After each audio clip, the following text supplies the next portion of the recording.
क्या आपने कभी सोचा है, राजपुरोहित समाज के लोगों को नाम के आगे सिंह कब और क्यों मिला? क्या आप ये भी जानते हैं उन्हें जागीरदारी कैसे मिली? और आखिर उनके लिए जय श्री रघुनाथ जी का संबोधन क्यों इतना खास है? आइए आज जानते हैं इस गौरवशाली इतिहास को सरल और साफ भाषा में।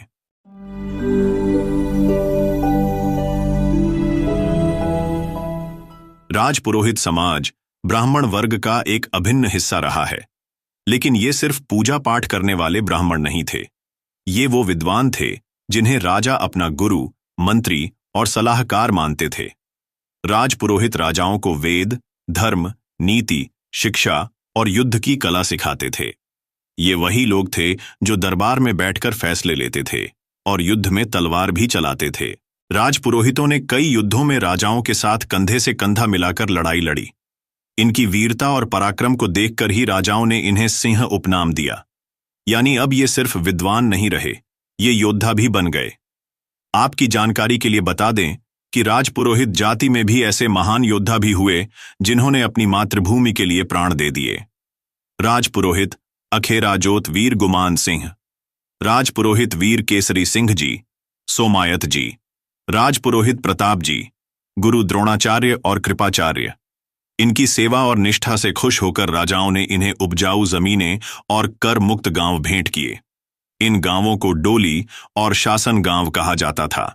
यही से शुरू हुई जागीरदारी की परंपरा और राजपुरोहित बन गए जागीरदार। ब्रिटिश शासन में जब भारत के लॉर्ड से पूछा गया, यहां सिर्फ राजपूत ही क्यों राज करते हैं, तो जवाब मिला, क्योंकि उनके पीछे राजपुरोहित होते हैं।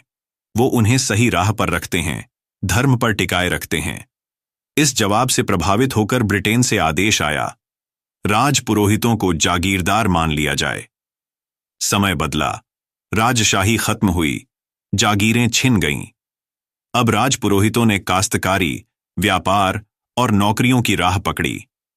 देश के कई हिस्सों में व्यापार फैलाया और अपनी मेहनत से पहचान बनाई। जब दो राजपुरोहित मिलते हैं तो जय श्री रघुनाथ जी कहकर एक दूसरे का अभिवादन करते हैं। पर क्यों? चलिए जानते हैं।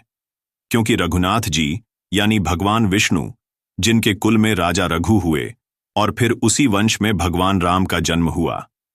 राजपुरोहित समाज भगवान राम और रघुकुल की परंपरा से जुड़ा हुआ है।